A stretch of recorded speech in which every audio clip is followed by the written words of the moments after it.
Hej och välkomna tillbaka till kanalen.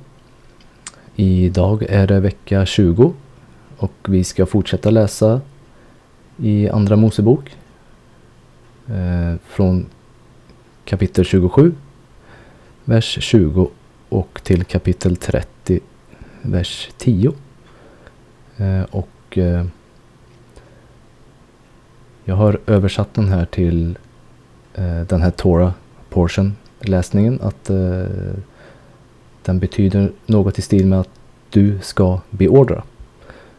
Och vi kommer fortsätta läsa om, vi har ju läst om tabernaklet och alla element som skulle finnas där. Och vi kommer fortsätta läsa lite där, men även om prästernas kläder och så vidare. Jag tänker vi hoppar in.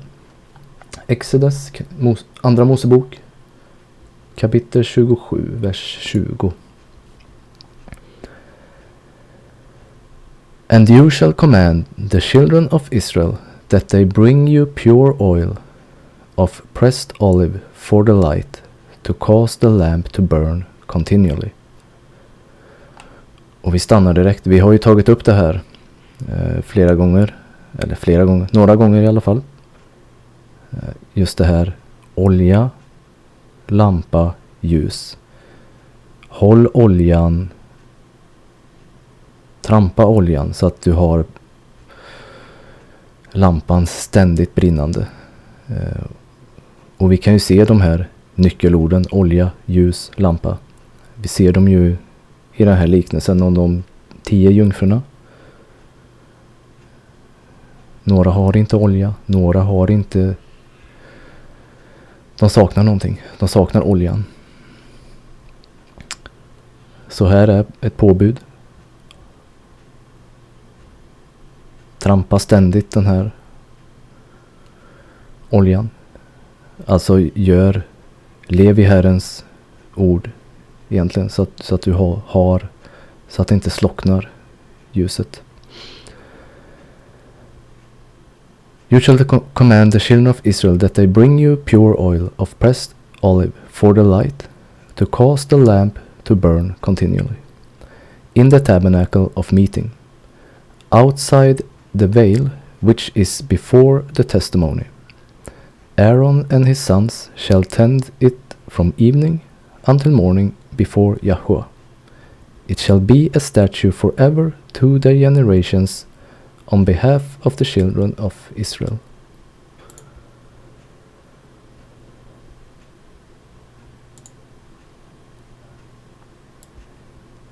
Kapitel 28. Now take Aaron your brother and his sons with him from among the children of Israel, that he may minister to me as a priest, Aaron and Aaron's sons, Nadab, Abihu, Eleazar, and Itamar. And you shall make holy garments for Aaron your brother, for glory and for beauty.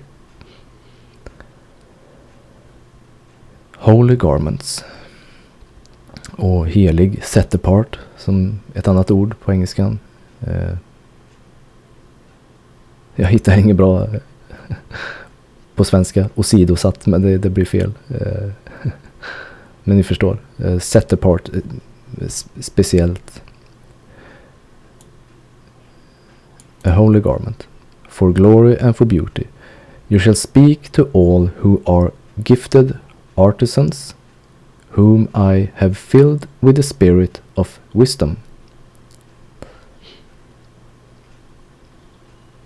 Hur avgör man det här? Några har fått en gåva. Och gåvan är från Gud. That they make Aaron's garments, to consecrate him, that he may minister to me as priest.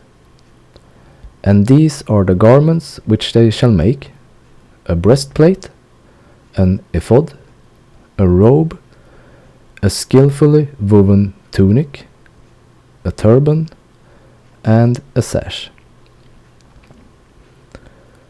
So they shall make holy garments for Aaron, your brother, and his sons, that he may minister to me as priest. Och vi ska kika vidare på de här delarna. Jag var lite osäker på vad efod var. Jag trodde det var på huvudet, liksom en hatt eller... Men det är som ett förkläde kan man säga. Så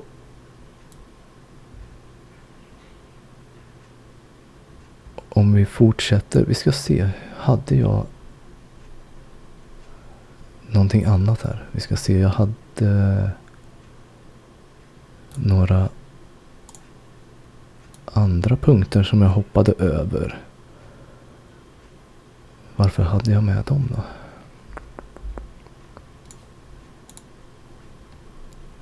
Ja, men det var ju den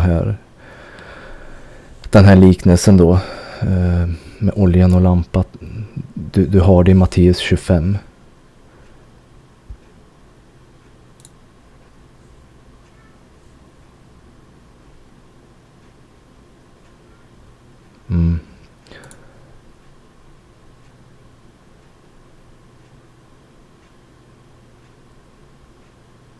Ursäkta, det blev lite rörigt här, men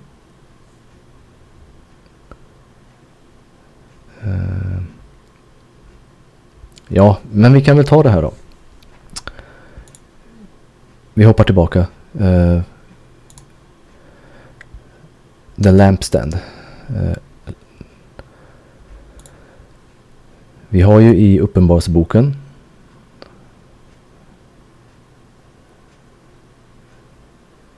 vi ska se första kapitlet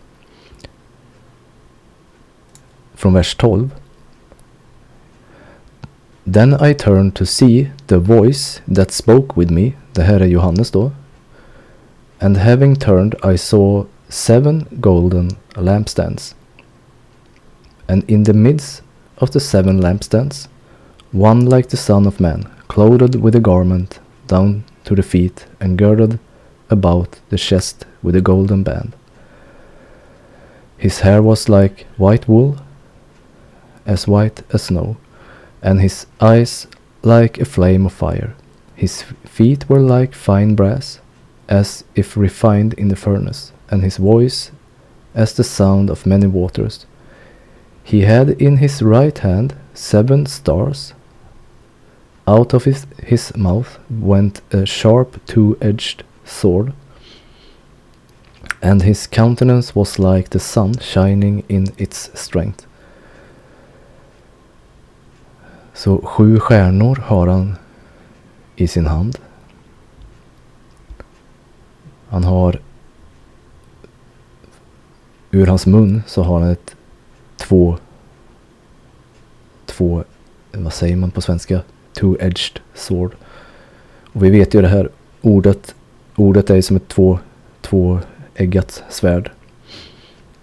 Och jag hörde någon liknelse om det här också, det som jag tyckte var ganska bra, att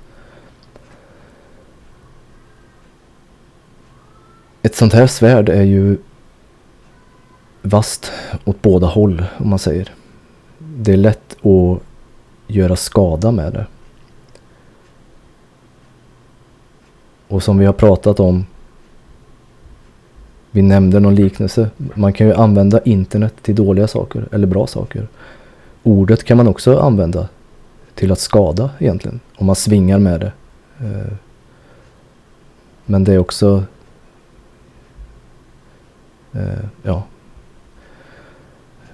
vad ska man säga då? Ett försvar kan man tänka sig när det behövs och används på rätt sätt.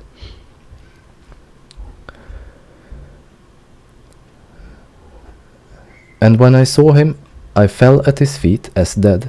But he laid his right hand on me, saying to me, do not be afraid, for I am the first and the last.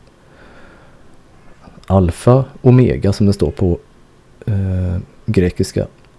Alef tav tror jag på hebreiska. I am he who lives and was dead, and behold, I am alive forevermore. Amen. And I have the keys to Hades and to death. Write these things which you have seen, and the things which are, and the things which will be take place after this. The mystery of the 7 stars, which you saw in my right hand, and the 7 golden lampstands. The 7 stars are the angels of the 7 churches. Så vi ser också att stjärnor representerar änglar. Och vi gick igenom för 1 eller 2 veckor sedan lite om de fallna änglarna och den här videon jag visar på Hollywood. De som underhåller oss. Vad är det man lyfter fram? Vad är det man glorifierar? Det verkar som att man visar fallna änglar kryptiskt egentligen. The 7 stars are the angels of the 7 churches, and the 7 lampstands which you saw are the 7 churches. Så ja, jag ville bara visa lampstands har vi här benämns. Och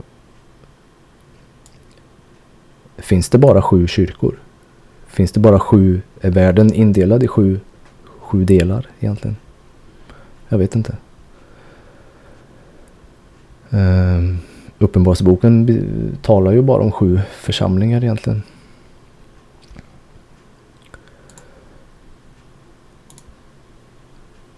Och vi skummar igenom lite Matteus 25. Jag tycker jag har läst den ganska mycket. Jag ville bara ta med det här. De som inte kommer med här då. Afterwards the other virgins also came.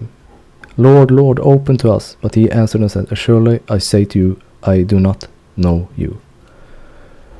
Och vi vet ju i Johannes 1, 1 Johannes 2:3 att på det här sättet vet vi att vi känner honom om vi håller hans kommandon, om vi håller hans bud. Watch therefore, for you know neither the day nor the hour in which the Son of Man is coming. Watch therefore. Hur gör vi det? Vad ska vi titta efter? Vad ska vi vara vaksamma på? Vad ska vi vara... Vakna betyder det här. Vi kan kolla på det ordet. Therefore keep watch. Gregorio. Det här är grekiska då. To be awake. Och vad innebär det? Vad innebär det att vara vaken? Kyrkan har ju pratat länge om väckelse. Och vi ska ha väckelse. Och vad betyder det? Vi ska be för att vi vänder om från våra onda vägar. Och vilka är de? Och vilka vägar ska vi vända om till? Det brukar man ofta inte... Jag har aldrig hört att man definierar det alls. Vad är det vi ska vända om till? Vad är det vi ska vända om ifrån? Jag menar de uppenbara synderna som vem som helst förstår. För man vill ju ofta bara lyfta några moraliska synder. Det här ska vi inte hålla på med. Men det är mycket annat som man inte adresserar. Som ordet adresserar, Messias adresserar. Det här ska ni göra, men det gör man inte. Så vad innebär det att vara vaken? Var vaken, säger han. Watch therefore. För ni vet inte vilken dag eller timme som han kommer tillbaka. Men var vakna. Sov inte, slumra inte. Var inte druckna. Jag välsignar dig, det går bra ändå. Jag välsignar ditt beslut ändå. Det är ingen fara.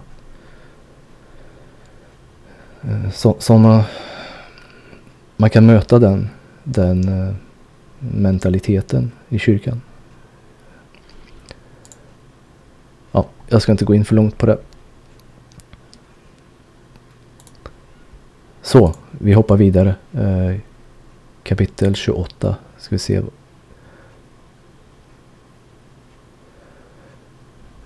Efod. They shall take the gold, blue, purple and scarlet thread and the fine linen, and they shall make the ephod of gold, blue, purple and scarlet thread and fine woven linen, artistically worked. It shall have 2 shoulders. It shall have 2 shoulder straps joined at 2 edges, and so it shall be joined together. And the intricately, det var svårt ord, woven band of the ephod, which is on it, shall be of the same workmanship, made of gold, blue, purple and scarlet thread and fine woven linen.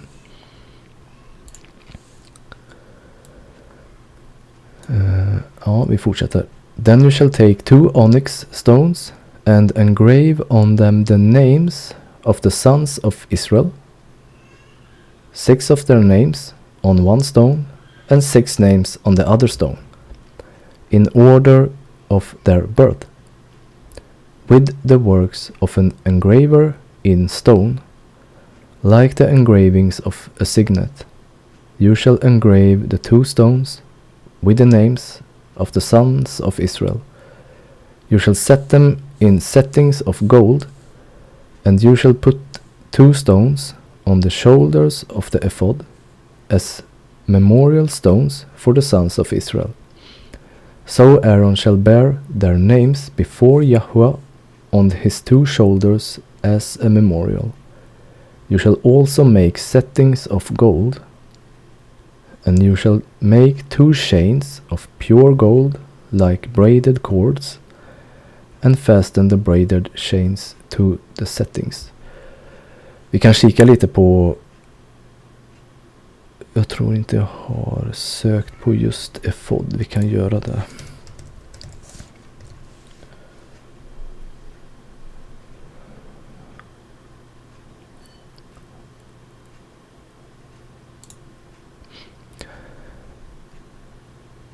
Ja, efod, the outer garment, det är väl den här hela den här, vad ska man säga då, vita förklädet. Och sen de här stenarna på axlarna, guldkedjor.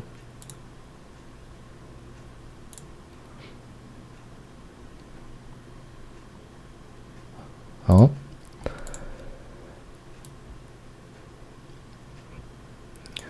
Och the breastplate, you shall make the breastplate of judgment, artistically woven according to the workmanship of the ephod. You shall make it of gold, blue, purple and scarlet thread, and fine woven linen. You shall make it. It shall be doubled into a square. A span shall be its length, and a span shall be its width. And you shall put settings of stone in it, 4 rows of stone. The first row shall be a sardius, a topaz, and an emerald. This shall be in the first row. The second row shall be turquoise, sapphire, the diamond. The third row, jacinth, agate, and amethyst. And the fourth row, a beryl, onyx, and jasper. They shall be set in gold settings, and the stones shall have the names of the sons of Israel, 12 according to their names, like the engravings of a signet, each one with its own name. They shall be according to the 12 tribes.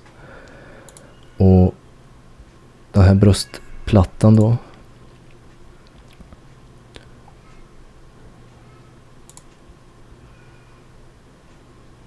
med stenarna. Och det här är ju Arons och prästernas, Arons söners kläder då. Och återigen så kan man tänka, vad är det som är så noga? Vad är det som är så viktigt? Betyder det ingenting eller var det bara, nej men gör något fint liksom? Fanns det något, vad ska man säga, mervärde i det? Eller var det bara ren lydnad? Vi gör så här.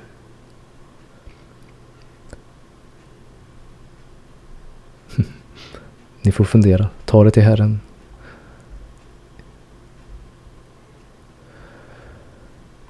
You shall make chains for the breastplate at the end, like braided cords of pure gold.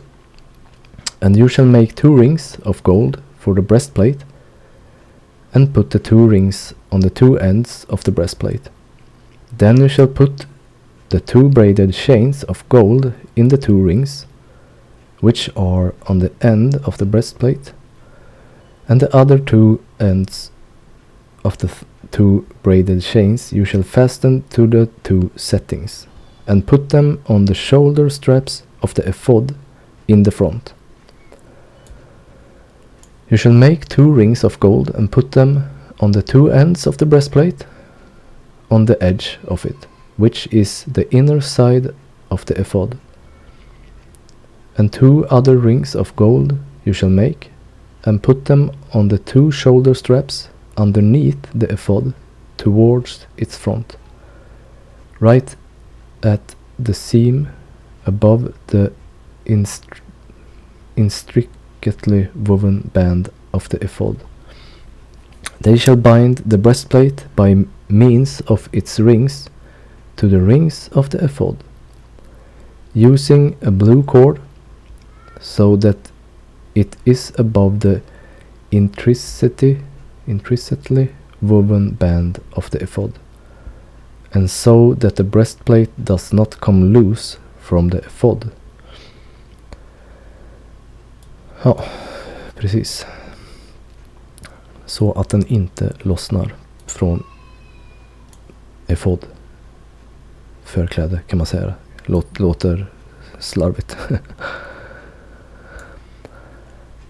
So Aaron shall bear the names of the sons of Israel on the breastplate of judgment over his heart when he goes into the holy place as a memorial before Yahweh continually.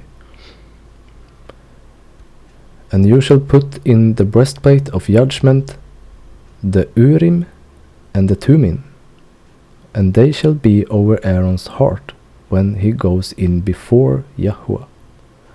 So Aaron shall bear the judgment of the children of Israel over his heart before Yahweh continually. Och här möter vi någonting som jag inte tror vi stöter på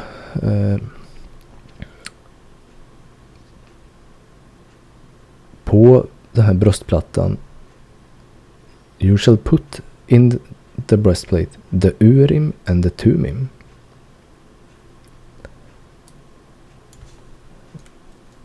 Vad är det? Urim and...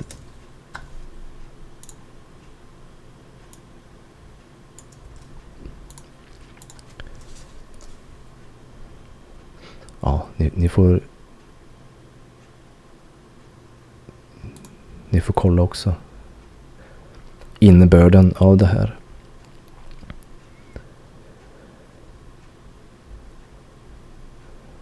Var det 2 stenar? Vit och svart.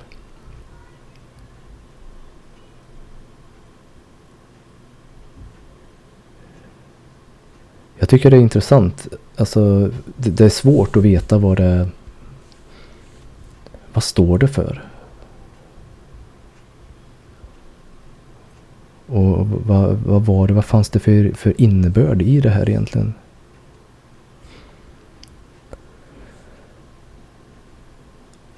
Ja.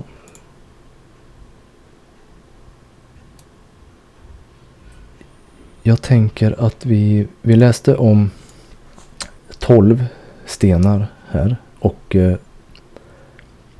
Det finns 12 stenar också i nya Jerusalem. Som det står om i Uppenbarelseboken. Jag har en video som jag tänkte spela. Som är ganska intressant. jag slår igång den, så den är ungefär 6 minuter lång. Så fortsätter vi och läser efter den. Vi ska se så att jag får igång den här. Vi ska se. Now here's an interesting thing about that light. The New Jerusalem is described in terms of being built of quite rare materials on earth. We have what we call precious stones, meaning... I was just going to ask you about this. Well, we call them precious stones because they're rare, and so we make jewelry of them. And they're just very small supplies of them on earth. It's going to be quite different in the new world. Things that are rare here will be common there. And so the New Jerusalem, it's said, is built, made up of 12 precious stones that we would make into jewelry now. Now here's the fascinating thing, which to me is the final proof that that book is the Word of God, that it must be God inspired. In the last generation only, we've discovered how to make purer light than we had before. Most light is bouncing around, waves crashing into each other, going in all directions, so that the light coming from that spotlight still lights this side of my face by reflecting off that tinsel up there. We're used to light coming at us from all directions.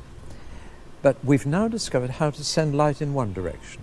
Laser light is the most common. You've seen laser light beams straight as a die. But we've also got what we call cross-polarized light.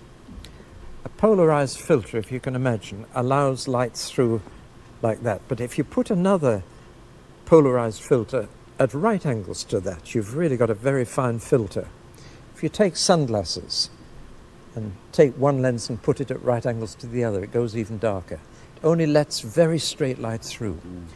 Now, people have taken jewels and precious stones and cut a very thin slice for microscopic purposes, and then shone cross-polarized light through them to see what happens, to put it very crudely, what happens to these precious stones in pure light.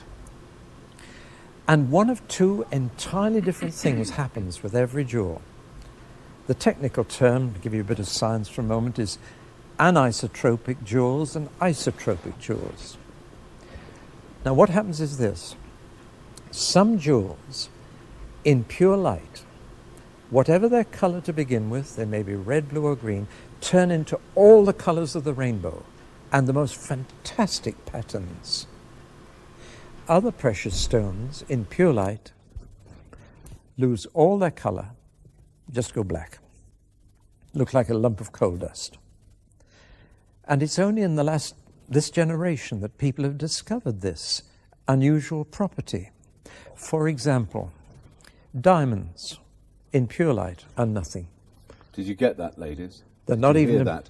Diamonds, nothing. They won't be there. No, so make the most of them here. Rubies, garnets, just lose everything. Emeralds. No, they keep it. Oh, good. There are other stones that are anisotropic and go into these beautiful colors. Now, here's the fascinating thing. The 12 precious stones that God uses to build the New Jerusalem are all anisotropic. In pure light, they are all far more beautiful. And God doesn't touch the diamonds or the rubies. He doesn't build with them. Staggering. No, let's just put on the screen a picture of these stones. Yeah.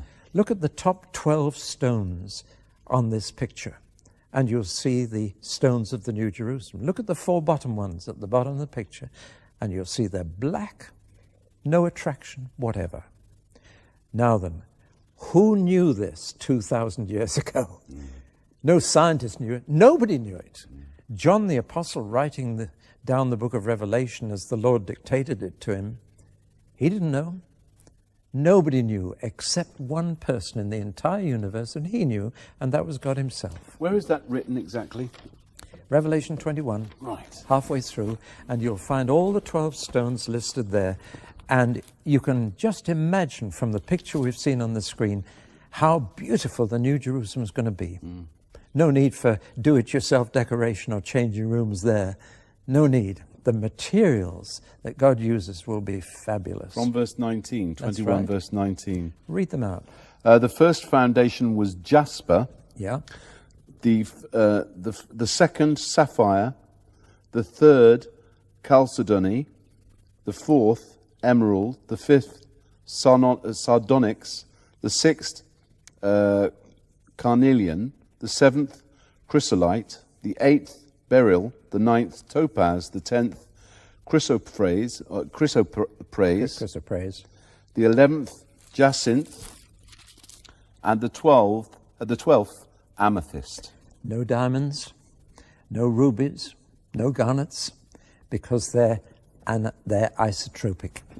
Now, isn't that amazing? To me, that one thing alone would prove that the Bible was inspired by God, because nobody could have known this. They didn't know it until our generation.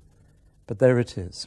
It's just one little indication of how beautiful the whole thing's going to be, and how wonderful it'll be to be there with God and with Christ and his people, and renewed people.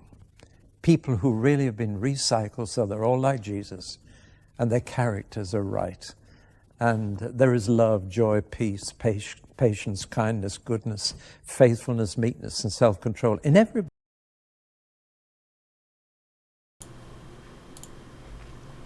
Ja, intressant. Nu är det några stenar som nämns i Uppenbarelseboken som inte nämns här. Några som diamant till exempel. Men jag tänker att det finns någon likhet däremellan. Och vi har ju läst lite om... Vi läste ju om stenar. Ohuggna stenar skulle man bygga ett altare av. Och Messias säger ju att jag kan resa upp Abrahams barn ifrån de här stenarna. Och vi är byggstenar också. Petrus, Messias är hörnstenen, och vi är också stenar i den här nationen. Peculiar nation. Nya Jerusalem. Ja, vi fortsätter. Other priestly garments. You shall make the robe of the ephod all of blue. There shall be an opening for his head in the middle of it. It shall have a woven binding all around its opening, like the opening in a coat of mail, so that it does not tear. And upon its hem you shall make pomegranates of blue, purple, and scarlet, all around its hem, and bells of gold between them all around. Pomegranates är inte det... vad heter det? Granatäpple.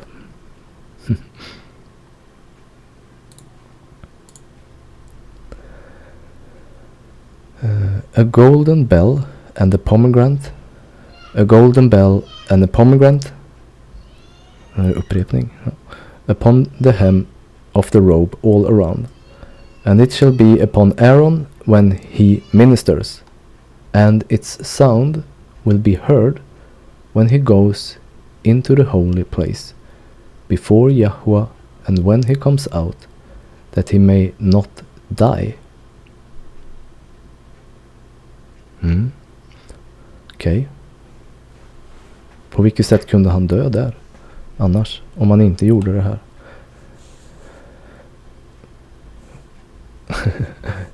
Jag försöker antyda nej, men det här som jag pratade om tidigare med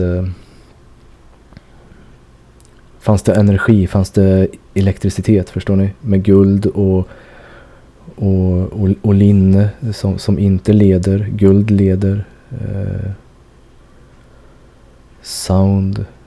Vibrationer. Ljud är ju vibrationer bara. Och det där får ni jättegärna kika på. Jag tycker det är jätteintressant. Jag menar, Herren talar och skapar skapelsen, skapar jorden genom att tala. Och kolla upp det på videos med olika vibrationer och ljud. Hur det kan forma att man har ett bord eller vad man nu har med sand på till exempel. Och skickar in olika frekvenser så formar det här mönster och så vidare. Så ja, men jag vill bara skicka med det. De här kopplingarna med att Herren skapar världen genom att tala, vibrationer, frekvenser. Och här ska det också höras att det hörs när Aron kliver in. Och då är det energi och vibrationer. Och då spelar de här sakerna en viktig roll, tänker jag. Som vi läser om.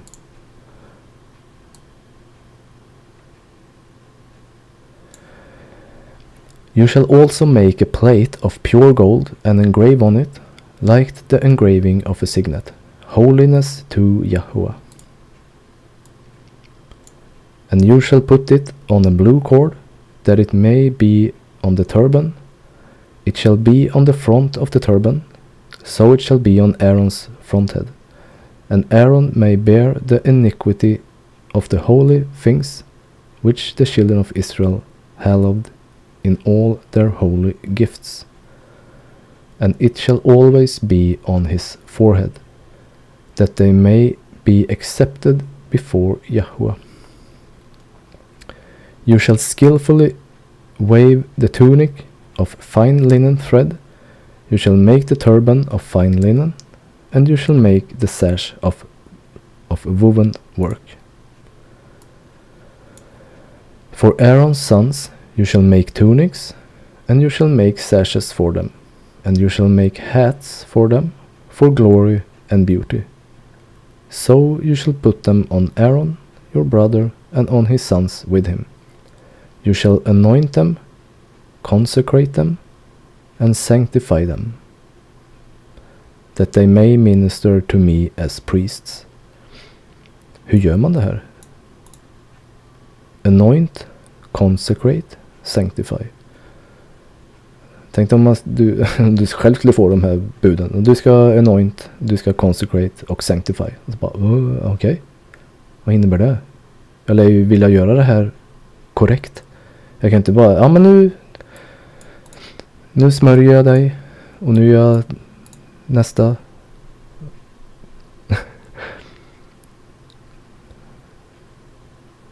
Hur gick det till? Där och då. Sanctify them that they may minister to me as priest. And you shall make for them linen trousers to cover their nakedness. Så det här läste vi också om tidigare, att när de byggde ett altare så ska du inte göra en trappa eller vad det stod, så att du kliver upp så att din nakedness blottas. Så linen trousers to cover the nakedness. Hittar man där nu? Hittar man underkläder i linnen? Här bär de linne. Och det är klart, det fanns ju inte samma material som det finns nu. Men allt är ju från jorden. Vare sig det är olja eller bomull eller trä och bambu. Men det är det här som Herren vill använda, linne. They shall reach from the waist to the thigh. They shall be on Aaron and on his sons when they come into the tabernacle of meeting, or when they come near the altar to minister in the holy place. that they do not incur iniquity and die. It shall be a statute forever to him and his descendants after him.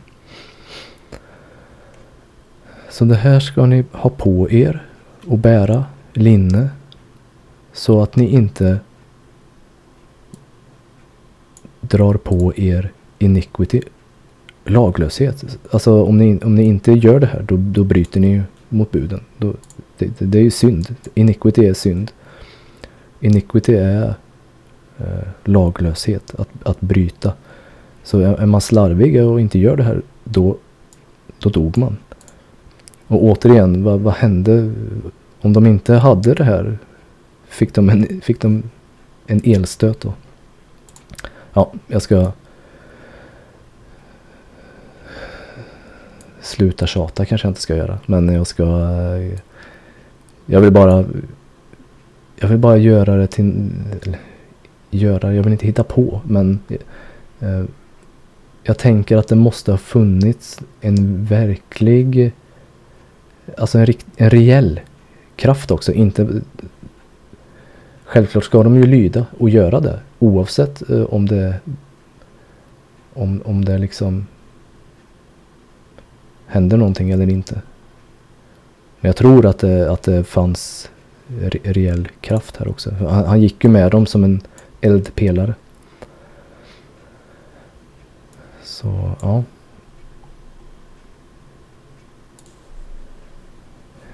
Kapitel 29.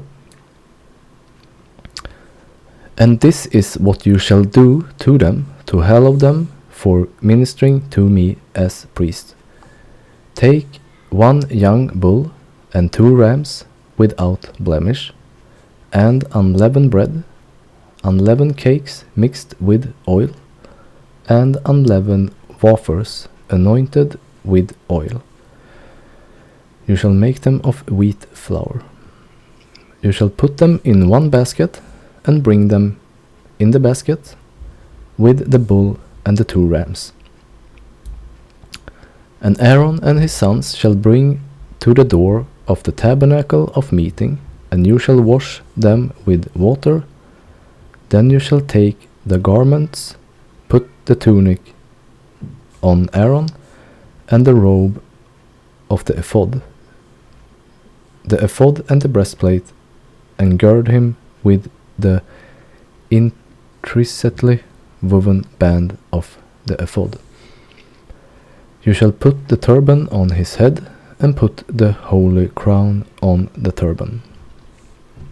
You shall take the anointing oil, pour it on his head, and anoint him. Then you shall bring his sons, and put tunics on them, and you shall gird them with sashes, Aaron and his sons, and put the hats on them. The priesthood shall be theirs for a perpetual statute. So you shall consecrate Aaron and his sons.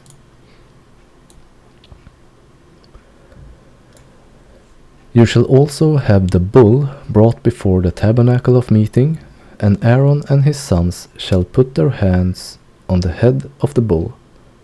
Then you shall kill the bull before Yahuwah by the door of the tabernacle of meeting. You shall take some of the blood of the bull and put it on the horns of the altar with your finger. Vi har ju läst om detaljerna för de här offeraltaret som skulle ha 4 horn. And pour all the blood besides the base of the altar, and you shall take all the fat that covers the entrails, the fatty lobe attached to the liver, and the 2 kidneys, and the fat that is on them, and burn them on the altar. But the flesh of the bull, with its skin and its offal, you shall burn with fire outside the camp. It is a sin offering.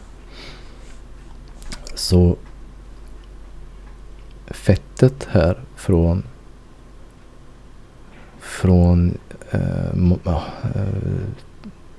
tarmarna, maginnehållet och det som är runt levern och njurarna och fettet där skulle man bränna på altaret. Och det finns böcker som heter, vad heter de då? Testament of alla Israels barn där. Testament of Dan, Testament of Benjamin och så vidare. Och de här skrifterna förklarar egentligen olika synder, olika problemområden som de hade i sina liv. Några hade ilska, några hade last, strife, alla de här de brottades med olika typer av synder då. Och i någon av de här, jag kommer inte ihåg om det är Simeon kanske, som han jämför det här med hans ilska sitter i levern liksom.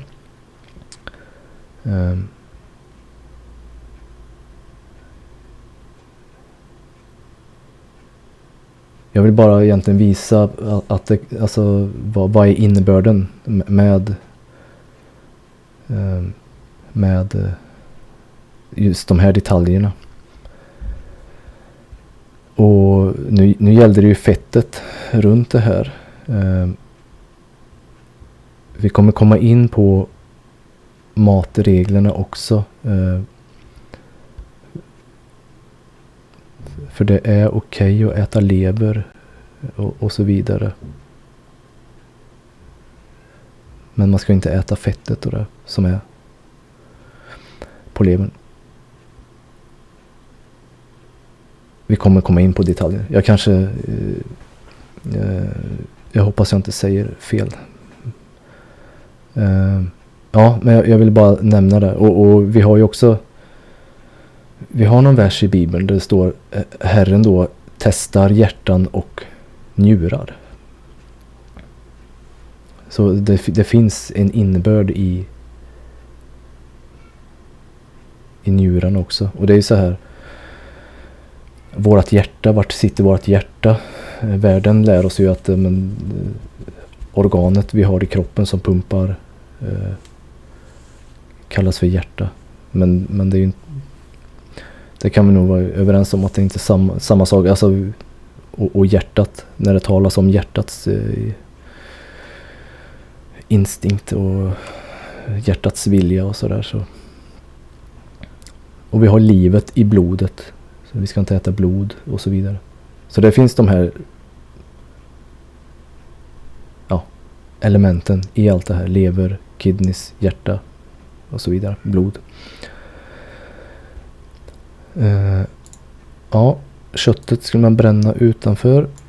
You shall also take one ram, and Aaron and his sons shall put their hands on the head of the ram, and you shall kill the ram, and you shall take its blood and sprinkle it all around the altar. Then you shall cut the ram in pieces, wash its entrails and its legs, and put them with its pieces and with its head. And you shall burn the whole ram on the altar. It is a burnt offering to Yahweh. It is a sweet aroma, an offering made by fire to Yahweh. You shall also take the other ram, and Aaron and his sons shall put their hands on the head of the ram. Then you shall kill the ram and take some of its blood and put it on the tip of the right ear of Aaron, and on the tip of the right ear of his sons, on the thumb of the right hand, and on the big toe of the right foot, and sprinkle the blood all around on the altar. Så här har vi också såna här peculiar, vad ska man säga? Du ska ta lite blod på örsnibben, lite på högra tummen och lite på högra stortån.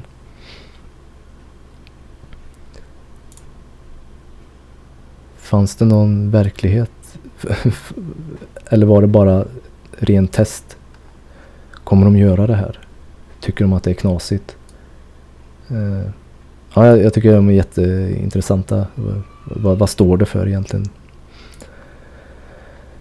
And you shall take some of the blood that is on the altar and some of the anointing oil and sprinkle it on Aaron and on his garments, on his sons and on the garments of his sons with him, and he and his garments shall be hallowed, and his sons' sons' garments with him.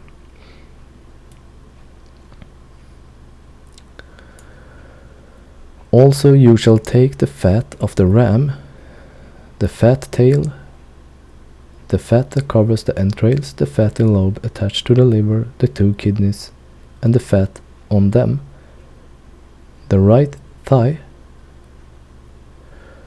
for it is a ram of consecration.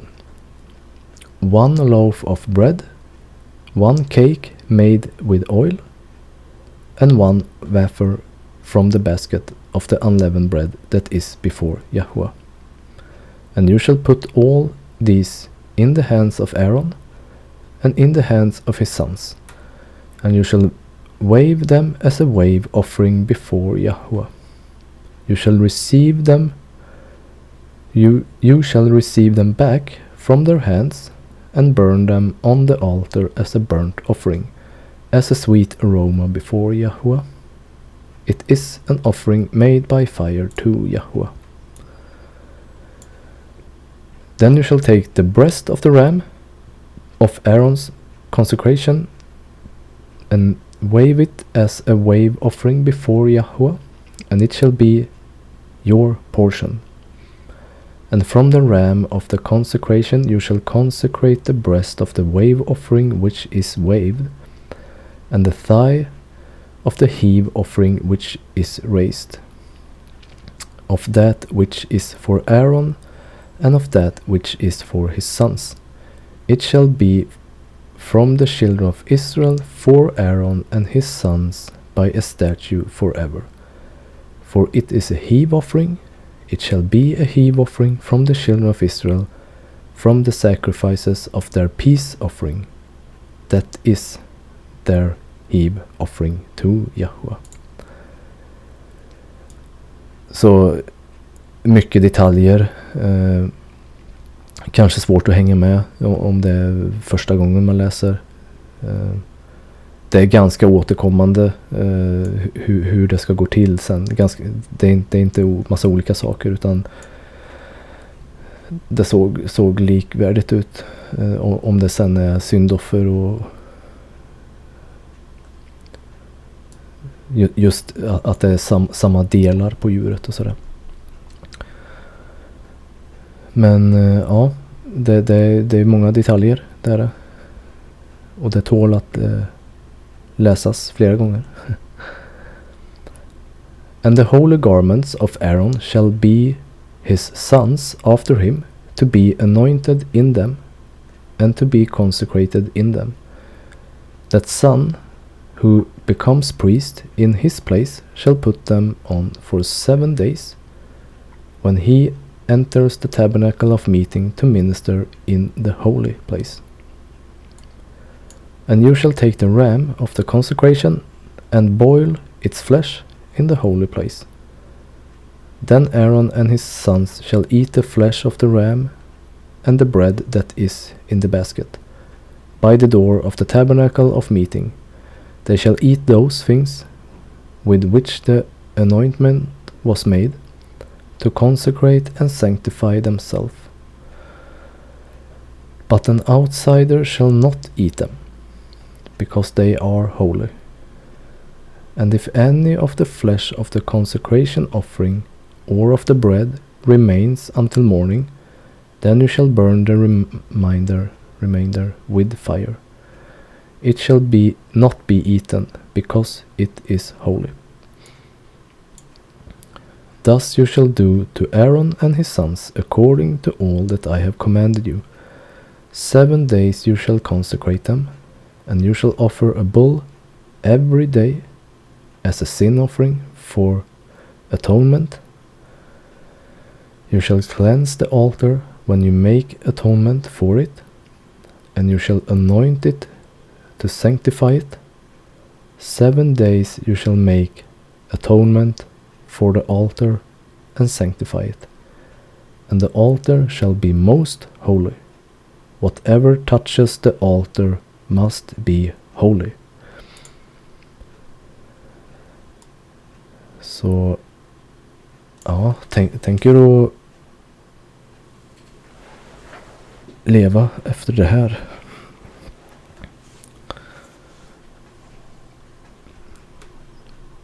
Det gällde ju att ha ständig fokus på det här. Det är ju verkligen ett test, tänker jag. Och en välsignelse. För att det står ju i Uppenbarelseboken också om skökan, att kom ut ifrån henne så att ni inte tar del av hennes plågor. Han vill ju att vi ska vara heliga, set apart. Och hur kan han hjälpa oss? Alltså, folket får ju hela tiden hjälpmedel egentligen. Att ständigt hålla oljan, trampa oljan. Ständigt bevaka de här sakerna. Hålla sig vaken. För annars så drar hjärtat iväg, som det står, till andra saker. Det bara är så. Och det kan ju låta jättejobbigt det här, men om det här var det enda, alltså det var det här han skulle göra i sitt liv. Det var inte, men det är ju inte tal om att det ska vara liksom lätt och mysigt och enkelt, och jag tänker med ja, tankesättet som går ut idag. Jag säger kyrkan. Det är liksom, men det ska vara lätt för det. Det ska vara personlig. Det ska gå bra för det. Och alltså, ni förstår skillnaden. Bra saker är bra, men att det är fokus på karriär. Att det behöver inte vara misär, men alltså ett väldigt jobbande för de här sakerna. Nu har vi inte kvar det här prästskaps i detalj.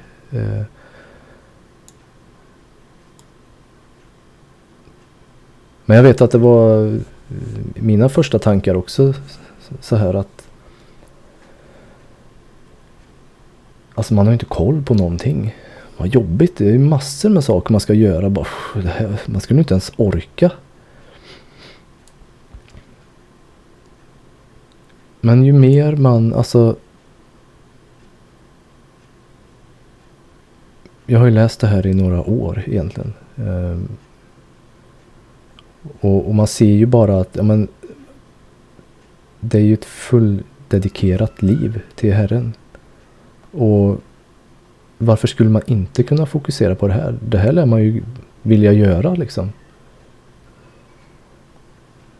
Om man hade levt där och då. Alltså vi har ju inte samma, det ser inte alls ut som, vi har inte, det här skulle vara vid tabernaklet. Tabernaklet, det stod väldigt länge, men sen kom det ju tempel och så vidare. Och ja.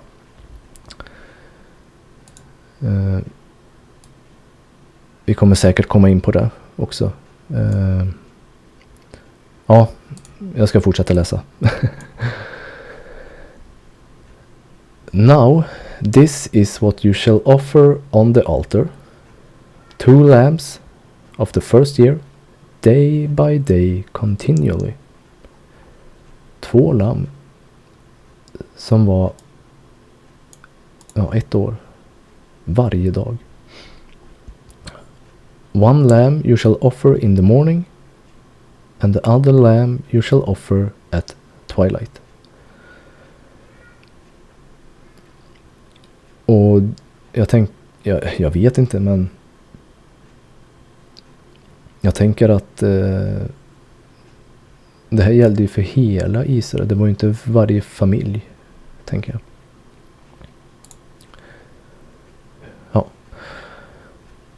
With the 1 lamb shall be 1/10 of an ephah of flour mixed with 1/4 of a hin of pressed oil, and 1/4 of a hin of wine as a drink offering.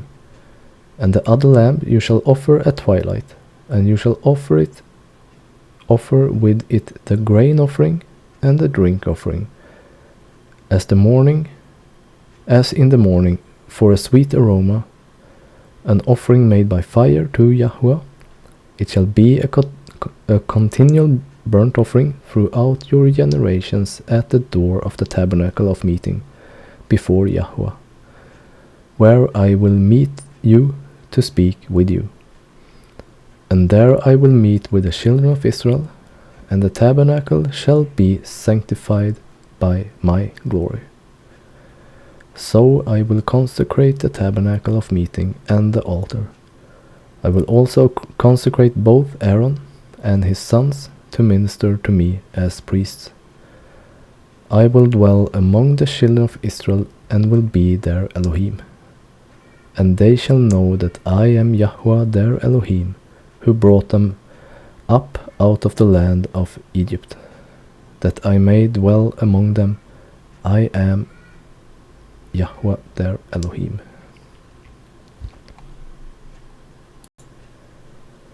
Kapitel 30. You shall make an altar to burn incense on. You shall make it of acacia wood. A cubit shall be its length, and a cubit its width. It shall be square, and 2 cubits shall be its height. Its horns shall be of 1 piece with it, and you shall overlay its top, its sides all around, and its horns with pure gold. And you shall make for it a molding of gold all around. 2 gold rings you shall make for it, under the molding on both its sides. You shall place them on its 2 sides, and they will be holders for the poles with which to bear it. You shall make the poles of acacia wood, and overlay them with gold.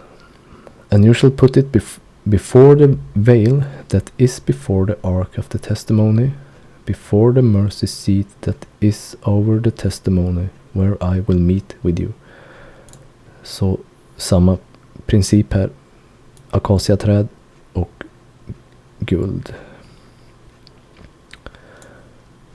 Aaron shall burn on it sweet incense every morning when he tends the lamps. He shall burn incense on it. And when Aaron lights the lamps at twilight, he shall burn incense on it. A perpetual incense before Yahweh throughout your generations.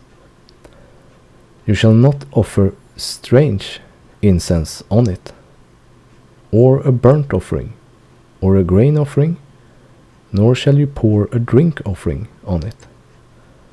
And Aaron shall make atonement upon its horns once a year with the blood of the sin offering of atonement. Once a year he shall make atonement upon it throughout your generation. It is most holy to Yahweh. Ja, det var det vi skulle läsa idag. Och det här kommer komma också längre fram. You shall not offer strange incense on it.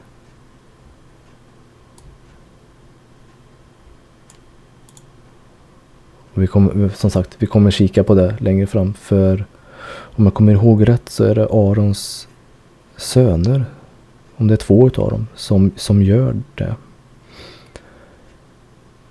De offrar strange fire, tror jag det står. Och dör. Och det ska vi kika vidare på när det kommer. För vi har också i Uppenbarelseboken om ett, vad ska man säga, odjur. Ett djur som reses upp ur jorden. Inte ur sjön, utan ur jorden, som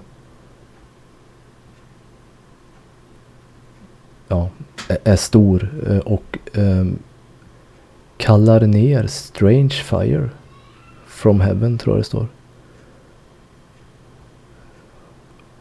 Och på så sätt förbryllar människor eller förvirrar, alltså bedrar människor.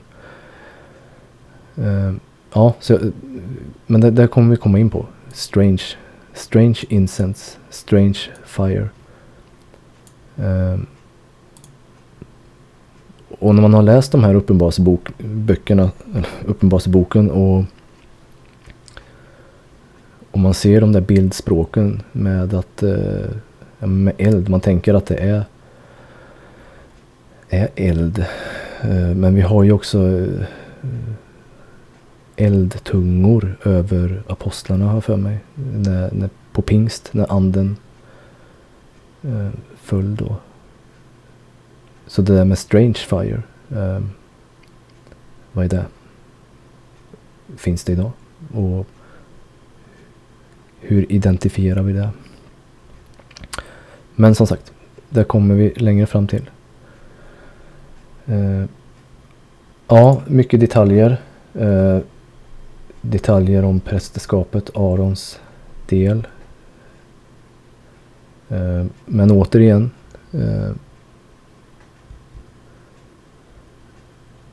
fundera på innebörden och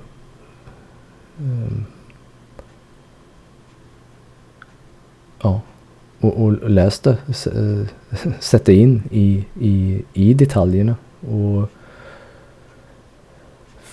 jag vill bara slänga ut att fundera på liksom innebörden. Inte bara läsa förbi det, för man gör ofta det. Man är uppvuxen i, eller jag är uppvuxen med i kyrkligt gemang. Där man egentligen man har bara läst igenom, för det här gäller ju inte längre. Så här gjorde de förr. Och det finns ingen lärdom längre kvar, utan man bara, så här gjorde de, okej. Och sen är det inget mer. Så det är väl lite det jag vill, bara att man funderar över detaljerna så. Och också att Herren vill ha ett heligt liv, ett set apart liv som man ger till honom. Men det är ju så, våra hjärtan tycker ju att det är jobbigt när man hör de här sakerna. Nej, fy vad jobbigt, tänk att hålla på med det här. Oj, vad det här, krävs det här liksom.